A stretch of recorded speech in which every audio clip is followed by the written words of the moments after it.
Candid dusting powder. Candid dusting powder redness, irritation, sweat rash और fungal infection जैसे 4 skin problems का एक expert solution. अब रहो अनस्टॉपेबल कैंडिड डस्टिंग पाउडर के साथ। गुना का क्या है इस बार हाल? गुना में पिछली बार तो सरप्राइज हुआ था जी, बहुत मेरे ख्याल से देश के 2014 में बड़े कांग्रेस 2 सीटें जीती थी, गुना छिंदवाड़ा, वो कम 19 हो में सिर्फ गई, और छिंदवाड़ा। देश के सबसे बड़े उलटफेर जो 2014 के चुनाव में 2019 का चुनाव में हुआ, उसमें अमेठी में राहुल गांधी हारे, जी, गुना में और गुना में ज्योतिरादित्य ज्योतिरादित्य सिंधिया जी 1.25 लाख वोट से हारे। और पहली बार सिंधिया परिवार चुनाव हारा। बिल्कुल, उनका गुना सीट से, भिंड से हार चुके हैं, मतलब वसुंधरा राजे हार वसुंधरा जी चुकी हैं। हारी और गुना जहाँ राजमाता विजया राजे सिंधिया अलग अलग पार्टी से लड़ी, हर बार जीती। माधवराव सिंधिया जी जनसंघ से लड़े, कांग्रेस से लड़े, जीते। ज्योतिरादित्य जी कांग्रेस से लड़ते थे, शुरू से कांग्रेस में रहे। 2019 में वो चुनाव हारते हैं 1.25 लाख वोट से। और केपी यादव जी जिनने उन्हें हराया, वो फॉर्मरली उनके बड़े क्लोज साथी थे, जो मुंगावली के एक बाई इलेक्शन में टिकट ना मिलने की वजह से उनको छोड़ के चले गए थे। आप उस चुनाव के बारे में जानते हैं। आज वो भारतीय जनता पार्टी में वापस आके यदि आए हैं और केपी यादव जी अगर ने हम उनको टिकट 2019 के इस चुनाव की बात करें तो शायद मध्य प्रदेश में भारतीय जनता पार्टी की 2020 में जो वापस सरकार बनी, उसका कारण ही ये लोकसभा चुनाव था। यदि सिंधिया जी वो चुनाव नहीं हारते तो मध्य प्रदेश में भाजपा की सरकार वापस नहीं आती।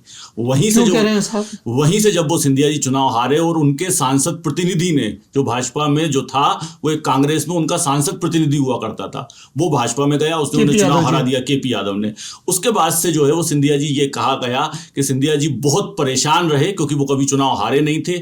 उसी के बाद स्थिति आई कि जब राज्यसभा के चुनाव की बात आई तो उनको ये डाउट था कि कांग्रेस मुझको राज्यसभा का टिकट देगी कि नहीं देगी। ये बात चल रही थी क्योंकि नंबर 1 पे दिग्विजय सिंह का नाम था।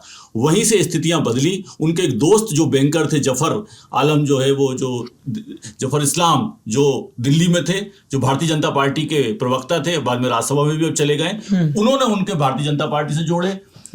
बड़ौदा जो राजघराना है, जहां सिंधिया जी की ससुराल है, उसने जोड़ा। तो इसकी जो शुरुआत है, जो सिंधिया जी की परेशानी थी, गुना की हार से शुरू हुई। अच्छा, ये भिंड, मुरैना, ग्वालियर, ये सब मतलब यहाँ कोई क्लोज फाइट है? हाँ, बड़े लोग इधर फाइट में इस वक्त तो नहीं, मतलब बड़े इन द सेंस कोई बहुत बड़े नामी नेता नहीं है।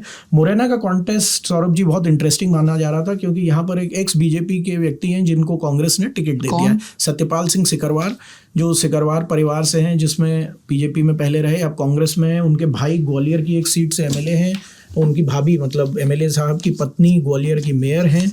और इस क्षेत्र में उन लोगों का बड़ा राजनीतिक परिवार है। बड़ा परिवार है। गजराज सिंह सिकरवार भी बड़े नेता थे बीजेपी के। बिल्कुल। अच्छा, वो मुरैना से लड़ रहे हैं। वो मुरैना से लड़ रहे हैं सत्यपाल, और बहुत अच्छे से फाइट में माने जा रहे थे। लेकिन 2 दिन पहले एक चीज हुई है जहां पर श्योपुर जिले से विजयपुर विधानसभा के रामनिवास रावत जी, पूर्व मंत्री कांग्रेस के और सिटिंग एमएलए, ने कांग्रेस छोड़ के बीजेपी ज्वाइन कर ली। सिटिंग एमएलए स्विच कर गए। जी, मध्य प्रदेश से 2 एमएलए स्विच कर चुके हैं अभी तक। अमरवाड़ा से कमलेश शाह, जो छिंदवाड़ा में नकुलनाथ का चुनाव है, और दूसरा जो है वो मुरैना सीट के से जो श्योपुर के विजयपुर सीट है, वहां से रामनिवास रावत। तो मध्य प्रदेश के 2 कांग्रेस के विधायक अभी तक पार्टी छोड़ के भाजपा में शामिल हो चुके हैं।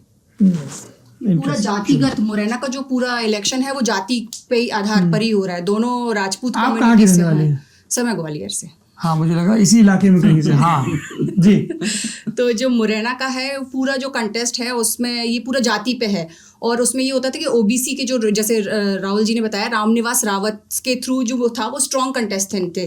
नीटू सिकरवार, उनको मतलब जो वहाँ के लोग नीटू सिकरवार बोलते हैं, सत्यपाल सिकरवार को, तो वो बड़े अच्छा कर रहे थे। लेकिन अब रामनिवास रावत के जाने से बीजेपी का थोड़ा सा पल्ला भारी दिख रहा है। शिव मंगल सिंह तोमर, और he is very close to Narendra Singh Tomar. तो ऐसा बोला जा रहा है कि नरेंद्र सिंह तोमर ही इलेक्शन लड़ रहे हैं। मुरैना और ग्वालियर दोनों सीट पर प्रत्याशी कोई भी हो, चुनाव नरेंद्र सिंह तोमर लड़ रहे हैं।